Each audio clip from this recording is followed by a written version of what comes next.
Ladies and gentlemen, that vibrant performance from the St. Cyprian School Choir. And if you are enjoying our free in-flight entertainment so far, please, another round of applause.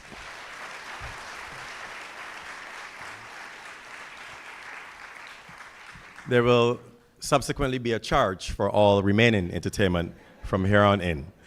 Ladies and gentlemen, usually when you're on a flight and you hear the question, is there a doctor on board? There is a clear indication that something is wrong. Well, today we are now calling on a doctor, not medical, but rather one of the world's known tourism practitioners, whose expertise has been sought in countries such as South Africa, Abu Dhabi, Singapore, Greece, Spain, Switzerland, Germany, Iceland, Australia, Mozambique, and the entire English-speaking Caribbean. A trained economist, she graduated with Bachelor of Arts honors and Master of Sciences in Economics from the University of the West Indies, Trinidad, and Doctor of Philosophy, Tourism and Technology from the University of Sussex, England in 1988. She has led multidisciplinary technical teams in implementing the Euro 6 million Ecotourism Development Program, 2003 to 2007, in Grenada and in St. Vincent and the Grenadines from 2007 to 2009. In 2005, she undertook the competitive assessment of the Barbados tourism industry, developed the framework for the management and promotion of the Abu Dhabi tourism industry, 2004, the Singapore Tourism Board, 2003 to 2004, developed the marketing and human resource development strategies for Mozambique and Malawi, 2004 to 2006. She is the first person in the world to develop a thesis on tourism and technology. In 1988, she published her book, Tourism, Technology, and Competitive Strategies. Cabin crew and passengers, join me in welcoming Dr. Auliana Poon. We're ready. Yeah, we're ready. Ready. Ready. Ready. Ready. Ready. We're ready. We're ready. Yeah, we're ready. Ready. Ready. Ready. Ready. Look how the sun now raising up, and the crowd now waking up. The atmosphere have vibes, and nothing can break it up. The girl never whine non-stop. We are the drinks them in a my cup. We gonna party all night, all night. 24 parties we hit in a row. Tonight at the very last show. Good morning. All protocols already established. Let me say what a pleasure and honor it is to be here in Barbados. As you may know, I lived here for 2 fantastic years, and Barbados is home. It's great to be here again and to do a presentation looking at reimagining tourism in the context of the CTO's Reimagine plan. Who we are at Leve Global, we elevate economies and empower communities around the world. We are truly global, from Angola to Zambia and many places in between. 30 years in operation, 100 countries, 150 projects. What we're going to talk about today, we're going to look at a global overview, the paradigm shift, the key drivers of change, why we need to reimagine, how we can use data and research to reimagine tourism, what the implications are for Caribbean tourism, and finally, are we ready? So when we look at the world today, it's inundated by change, and the only constant is change. And many of these changes appear to be daunting. We have climate change, global warming, coral bleaching, civil unrest. We have wars, conflict, digital disruption, internet explosion. AI is here, deepfake. We don't know what to believe anymore. We have gene editing and synthetic biology where you can mix and match your own baby, choose whatever parts of it you want.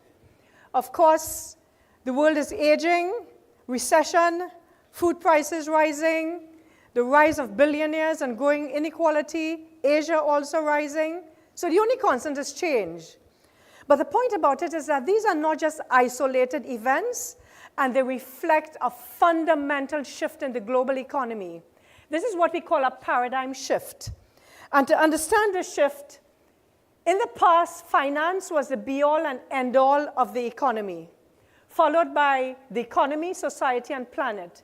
And the shift is about planet becoming the center of our activities, economic and otherwise. So we need to understand this in the context of every 50 years, there is a shift or what Schumpeter calls creative gales of destruction.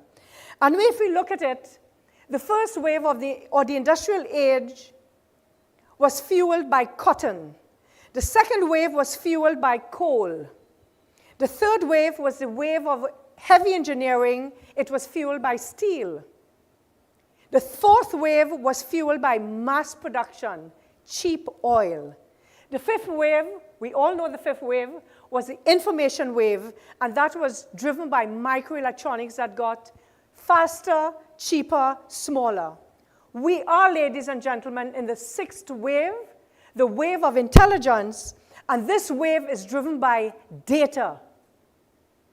And it's from 2030, but even from now, we're actually seeing the impacts. So the world is changing, and as Minister said, it's not business as usual.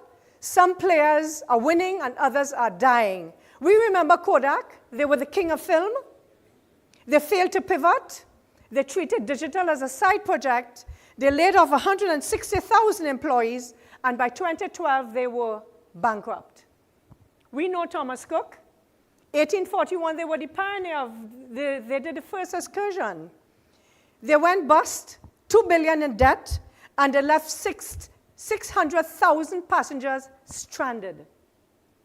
Mercedes-Benz, it's German, it says, das werden wir nicht lassen, which means that this is an S-Class, we are not going to stop doing this. But I'm not sure whether you know, but Mercedes-Benz has had to fire 200,000 people, 20% of the workforce, and change the way they made cars. You know why? The Japanese came on with more fuel-efficient cars and smaller. Das werden wir tun means that's what we're going to do. On top of that, here comes Tesla with the electric versus the combustion engine. But there's a fundamental difference between Tesla and Mercedes-Benz. Mercedes-Benz builds and sells beautifully designed cars with a computer. Tesla is a computer on wheels. There is a difference.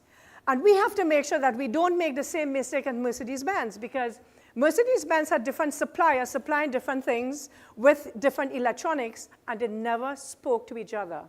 And when we started computerizing hotels, the front office never spoke to the back office, et cetera, et cetera. So these are some of the problems. But what business is Tesla really in? Data is the new oil. And we can see the revenues of the top data mining companies in 2024. So from Meta, Google, Amazon, Facebook, they are all data mining companies. And of course, who's going to win the electric race? They would like to think so, but it's most likely going to be Tesla because of the data. You need data to be able to drive autonomously without a driver. So the paradigm shift is about this change from the mass standardized one-size-fits-all approach, which is no longer best practice. Remember when we produced, Ford made his cars? You can get any car you want once it was black, right? We produced tourism no different from the way Ford made his cars. You were known as a room number. A room is a room is a room. A hotel is a hotel is a hotel. Things are changing, and these were all tourists. They didn't care where they went or how they got there. So what is driving this paradigm shift? And this is critical. So when we see changes happening, we can order them in certain categories. The customers are driving change. The technology is facilitating the change. The environment is providing the limits to growth because it's no longer the more the merrier. Locals are much more in the know and they're demanding. We are more demanding. And countries have become much more caring about how we build tourism. So very critically, the balance of power is shifting. In the past, we would build hotels and they would come. The customers now are calling the shots. And they vote with their pocketbooks and with their feet. They don't like you, they walk away, and they also give you a very bad review. So the customers are king.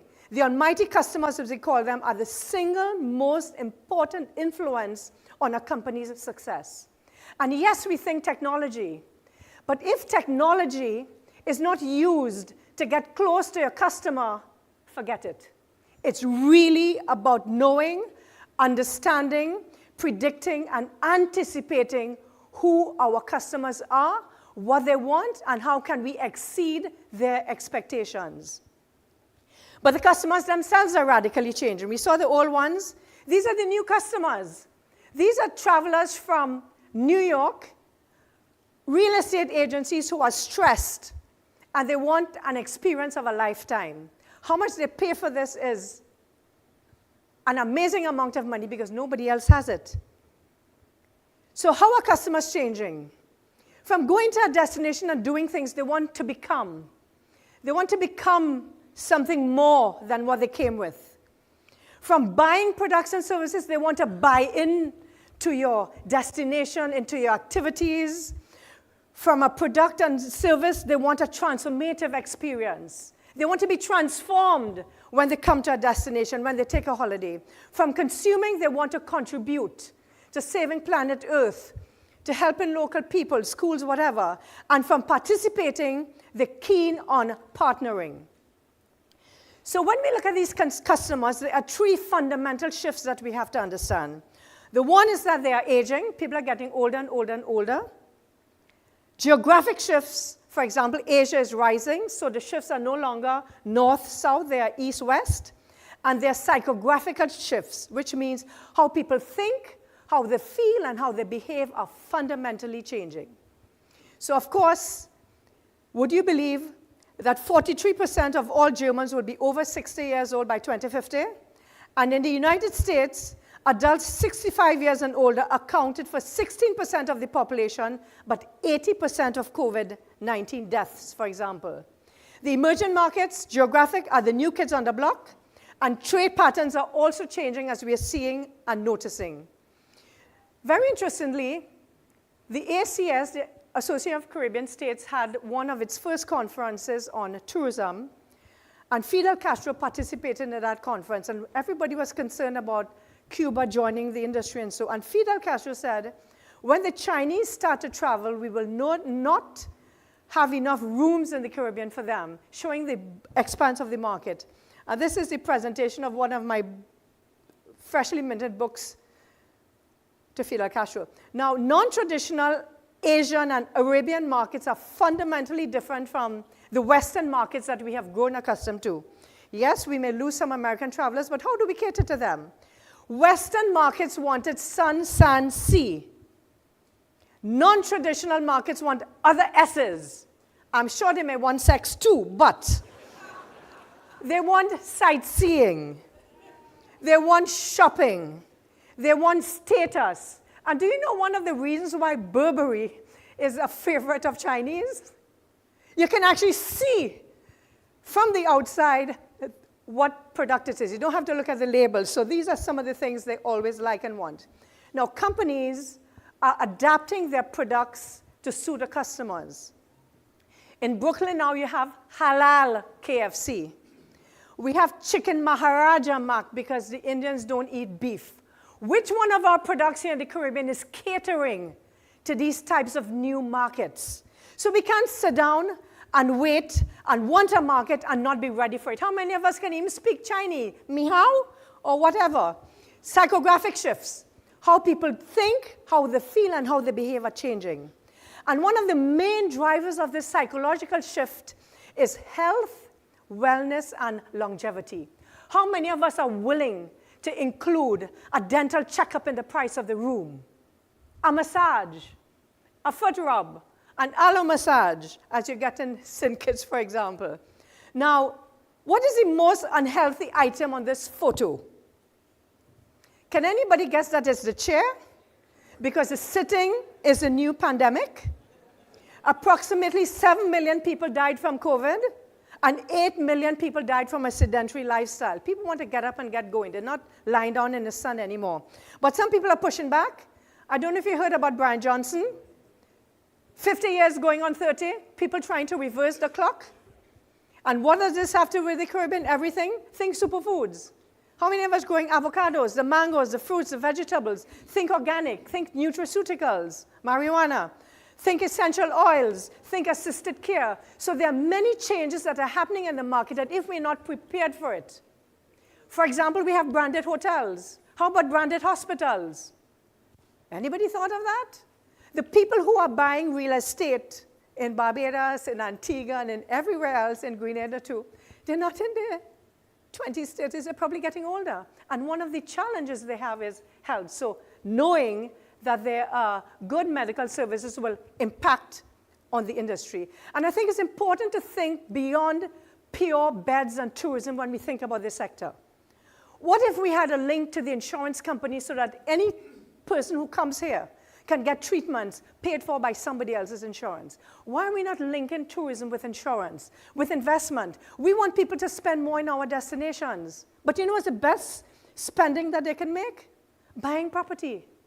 They stay longer, for example. But how are these linked? Everybody's working in silos. The people who are selling the real estate are separate. The people who are selling the rooms are separate. The insurance people are separate. Everybody is separate. We can't win that way. We have to work together. We have to see this as one Caribbean, one sea, one voice, one vision, and go for it. A taste of slow food movement, fresh. People don't only want freshly squeezed orange juice, they want fresh, organically squeezed orange juice, and fresh, organically squeezed orange juice with a very low footprint, which means it should be supplied by the farmer next door, if we have them. So they want natural, they want organic to be wrapped up. So technology is facilitating change. So we said the customers are drivers. The technology is what is making this change possible. Now remember, when we had tour operators, you had to buy a tour, go to Greece or Turkey or wherever, or Spain, and if you liked it and you wanted to stay a day longer, what would happen? You had to buy a whole new tour. There was no flexibility, right? The technology now, in terms of what's available, you can mix and match, and it doesn't penalize you because it's cost competitive. So technology is facilitating change. It's facilitating the global paradigm. We have the internet users. And the key thing to understand is that, you know, a phone book, right? Internet is like a phone book now. How are people still finding you? You can't say that you're on the internet or you have a website and you're good to go. No. There's so much of competition. You have to do more, be more, offer more in doing that. So they're inherently disruptive, these technologies. And they're disrupting the way we think, feel, and behave, buy, trade, live, work, and play. Now, what's interesting about the technologies is that it's not just you or me using it. Everybody's using it. The customers, the manufacturers, the producers, and they're all integrated. So we need to be very clear. So you know this already. What has it created? Amazon, the largest shop in the world, and they have no shops. Taxis, Uber, the largest taxi company in the world, and they own no taxis. The largest hotel company in the world, Airbnb, they own no hotels. So this is how it's changing. And AI is taking the world by storm. For example, ChatGPT reached 100 million users just in 2 months of launching. And just to say this thing about artificial intelligence, we'll come to it again a little bit more. Artificial intelligence is coming for all of us. Doctors, lawyers, whoever we are, they're coming for us. However, each one of us needs to have an AI assistant in our back pocket or front pocket or somewhere to help us to become more efficient at everything we do. That is one of the aspects of it that we could look at as we coming along. The other important thing is that the environment is limiting growth. I mean, there's global warming, there's all of these things happening, and we need to pay attention to the environment, but very importantly, see the environment as an economic sector. Just as how we talk about insurance, banks, the environment is part of what we do. It is what we sell. And Greenpeace also, for example, they put a dead whale in front of the Berlin embassy in Japan to stop whaling, for example. And we know that things are not right, but we need to stop seeing the environment as a resource to exploit for tourism or just to protect it or a problem to solve. We need to see it as an industry, the environment as an industry, part of the tourism industry with its own real wealth creating powers. You know, the most, somebody move my water? The most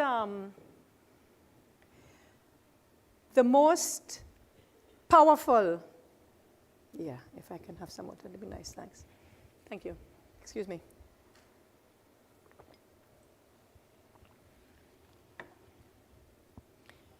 The highest paid consultants today are environmentalists. I mean, that should say something. But caring for and protecting the environment is the single most important economic activity that any one of us can do. And it's true that billionaires are getting richer and richer, but what is spending the money on? What do they want to save? Planet Earth. So let's have the projects to help them to solve it. So locals are more demanding. We're in the know. We are connected, intelligent, caring. We're in charge of the experience. And we want exactly what the new travelers want. What foreigners want and travelers want are exactly what we want. We want safety and security. We want clean air, fresh water, a pristine environment. We want well-being, fun and enjoyment, respect for our cultures. It's the same thing that travelers want. So this is why we have to listen to our local people.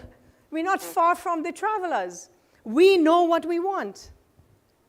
And of course, governments are becoming much more caring, taking action. You have COP, sustainability process, more resilient, becoming more responsible, and many countries are doing that. So the world is changing rapidly and radically. The customers are the main drivers of change. They're calling the shots. Technology is facilitating change. The environment is limiting growth. And of course, you have frame conditions as well. The frame conditions that frame all of them are some of the geopolitical things and stuff like that. But understand this framework and you'll understand everything else. To win in this changing world, it is critical to understand your customers, use technologies to know, anticipate, and exceed their expectations. The environment is becoming one of the most important considerations for customers, locals, and government decision making. We need to take it on board. So to stay relevant, we need to constantly adapt. We need to change. We need to reimagine. We need to rethink, reinvent, reposition, repurpose. So how do we use data to reimagine tourism? How do we use this knowledge that we have to do that? So we recognize that the customers are driving change, and companies and countries will want to understand the customers. So in the year 2000, we launched a number of market intelligence reports, how the Germans will travel, how the Americans will travel, how the emerging markets are traveling, big data. All of these reports a paradigm shift. So after these 25 years of dedication, analysis, and research that's often exhaustive, but we are results-oriented at Leve Global and not merely task-oriented, because we insist that good intelligence must lead to clever competitive strategies and roadmaps to put them in place. So how did we do this? So what's really important, and I think I want to explain, that we need to connect the dots.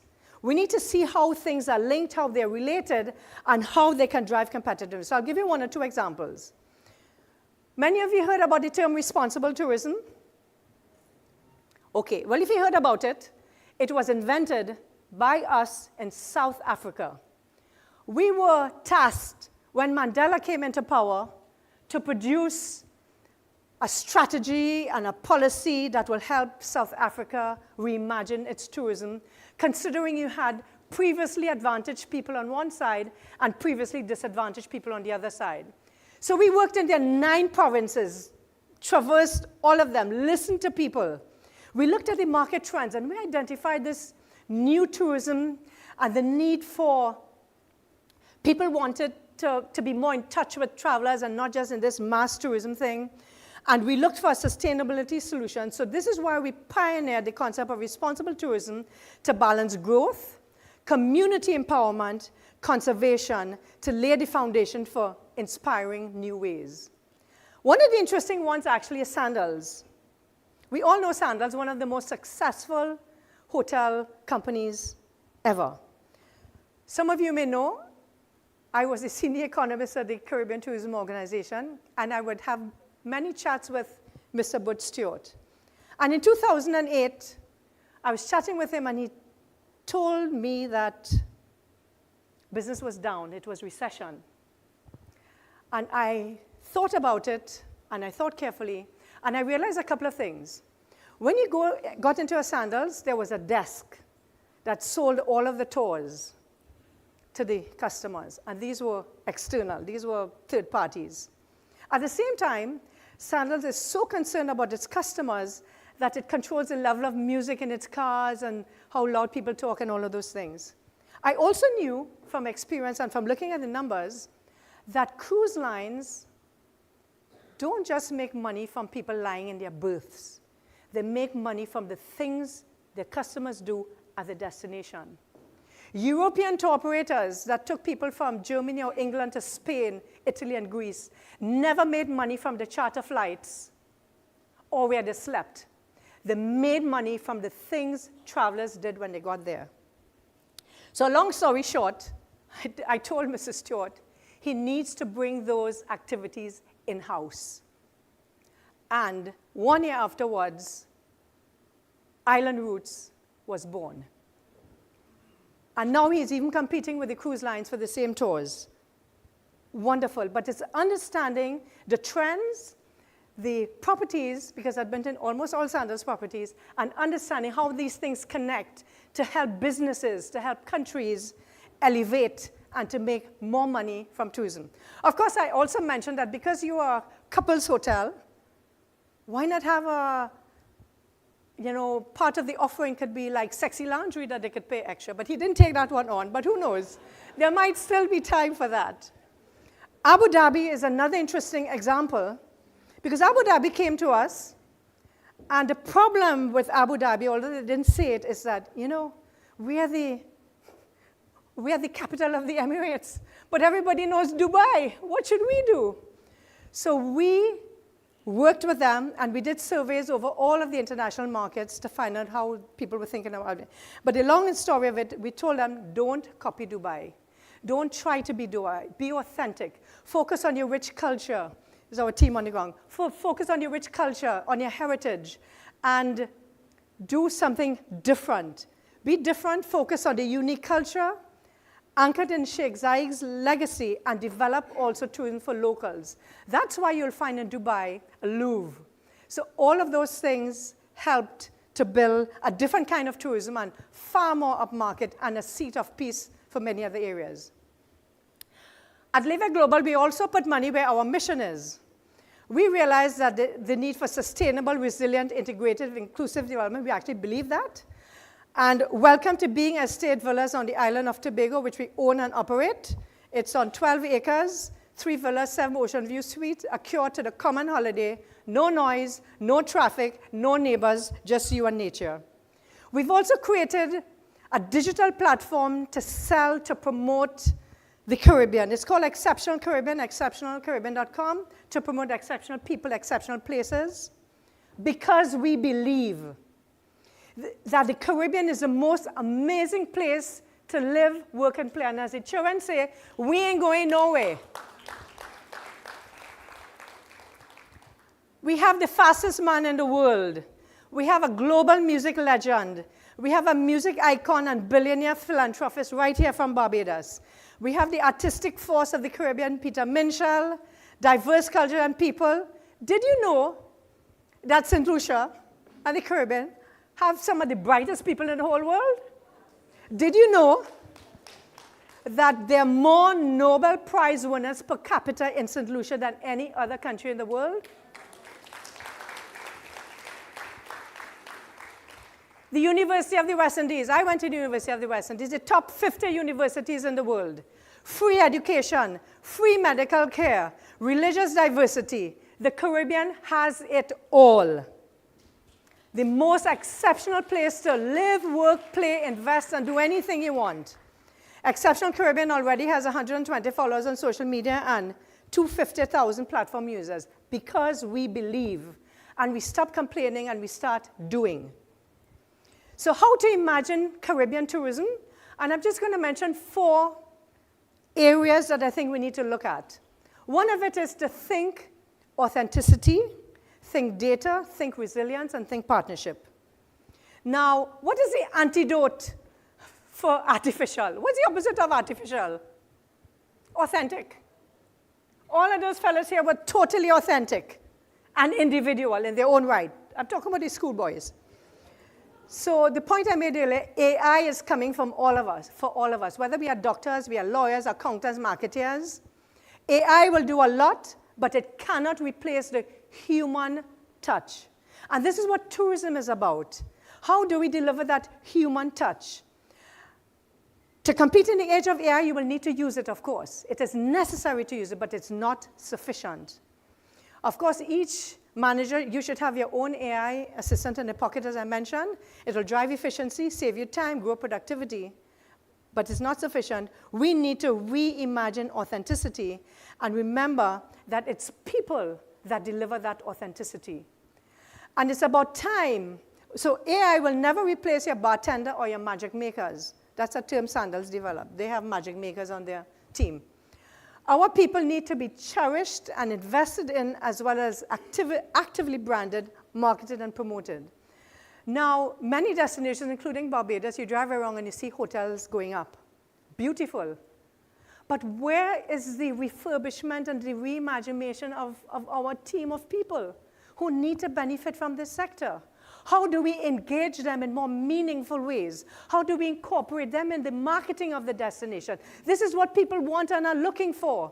And people need to be involved, respected. And I think what's really important is that we cannot go around this world thinking anymore that we have to talk Yankee or we have to, you know what I mean? We are who we are, and it is our Caribbeanness that's on sale here. It's our authenticity that people are looking for. And we should invest in that authenticity and teach people exactly how we're dancing, exactly how we're speaking. That is what people want. And that is who you are. Love it. Be it. And I think we need to identify, invest, celebrate, orchestrate, and support people and experiences that are authentic and replaceable. And guess what? We're all authentic and replaceable. So we need to have a people focus and investment in people. We need to be real. We need to be authentic. And as I said, let's value our Caribbeanness. So whether it's coconut cutting, learning how to wine, whether it's the limestone massage in Jamaica, body painting in Belize, rum tasting in Barbados, we need to be authentic. And we need to keep our differences. Now, when we say data is the new oil,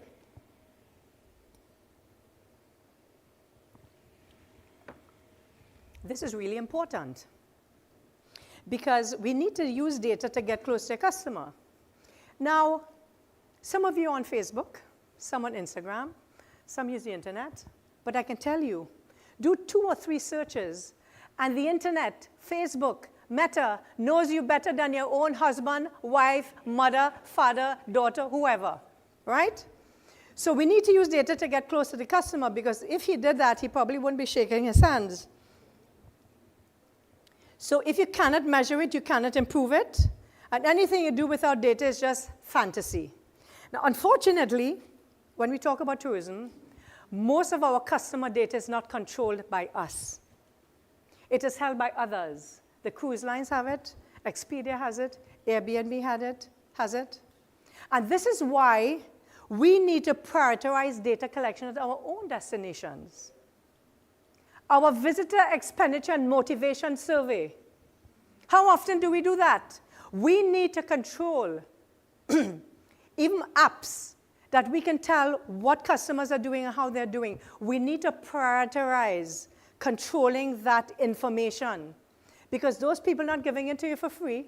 As CTO, we can partner, and they could give us some, but they wouldn't give us all of it. So we need, whether it's customs, immigration, and we need to ensure that our systems communicate with each other. So when you come through immigration, this should be automatic. We know yesterday how many people come from where and where they're staying. Systematically. So, we need to prioritize that. And of course, invent data apps. Of course, this is the Montserrat Visitor Expenditure Survey, but let's prioritize it. Pure Grenada app. So we also need to reimagine resilience, and we talk about seeing the environment as a problem, but it is our greatest opportunity. Consider the vast value chain of the environment. I mean, you could create content on the environment, sustainable arts and craft, research, development, and each one of them is a whole bundle of things as well. Sustainable manufacturing, tourism, hospitality, health, wellness, professional services, education. There's a whole value chain that we're missing out on because we're in our little silo. Let's come out of the silo and let's see the thing in a bigger perspective. Legal policy waste management. And I can't emphasize this more. We need to build partnerships, public, private sector, big business, small business, micro businesses. Let us start working together because, at the end of the day, no one hotel is in charge of the experience. No one hotel, no one establishment, no one destination. So we need to work together. We need to partner with the communities, and communities need to benefit. And it's so simple. Imagine you have a hotel here in Barbados, Hilton. Suppose you're a guest at Hilton, and you get a nice note from the manager. You haven't been to Barbados unless you've been to Harrison Caves. You know how much that one letter and encouragement, you know how much money that will create for the destination? Your bartenders, the people who are in touch, the pool guys who are in touch with the customers, give them the experience of those things so that they could say something instead of just good morning. Have you been to Harrison? But you haven't been to Barbados. And every week you choose a different area to focus on. They have to get a taxi or some transport together. They have to pay the entrance fee. They're out of the hotel. So things like that, right? So we need to establish partnership with all businesses. We need to link among sectors as well, national, regional, international. Now, I'm finished. But there's one final idea I want to leave with you that can help you to imagine all of your futures. In addition to land, labor, capital, and entrepreneurship, there's an important resource that we can generate wealth from, and we all have it equally. Can anybody tell me what that is? It's a 4-letter word, and it's not what you're thinking. Can anybody tell me what is that 4-letter word? And we have a prize for you too. Come on, you know it. We all have it. We all have it equally. It's a limited resource. Time. Who said time? Stand up, everybody who said time. Stand up, all who said time. And Kevon, could you? No, everybody stand up who said time. And this is extremely important because time, we all have 24 hours a day, right? You have it, I have it. There's nothing you or I could do that will expand the amount of hours in the day. But guess what? Time is equal to attention. Our attention. And do you know that attention is the most valuable resource today? Time and attention. What do you think that TikTok, Facebook, Amazon, Google, Tesla, and OpenAI is mining from us? Our data. And how do they get our data? From our time and attention that we give away for complete free. So it's important to pay attention to how we use our time, and especially how our young people use time. Time is of the essence. If we keep on scrolling and we don't keep on learning, we can basically forget it. Because they are mining not only our thoughts, our patterns, it's addictive. Social media is a new addiction. It's not just alcohol and all of those things, but it is very, very addictive. So, before I end, I would like to make a very special presentation to the Honorable Chairman and Minister Edgell from the Council of Tourism Ministers, and also Secretary General. Come up here, come on, this is it. So, we are going to present a copy of the Paradigm Shift in Travel and Tourism, a hard copy, to Minister Edgell, Council of Tourism Ministers, and a soft copy to the Secretary General. So if anybody who wants it, they can get a copy of it. So for Minister Edgell, this is a copy of our Paradigm Shift in Travel and Tourism. It contains a lot of the insights and so that we have presented today. I'm sure that you will be great at reinventing, reimagining, repositioning Barbados tourism. So you're welcome. It's a pleasure, sir. Thank you. Thank you.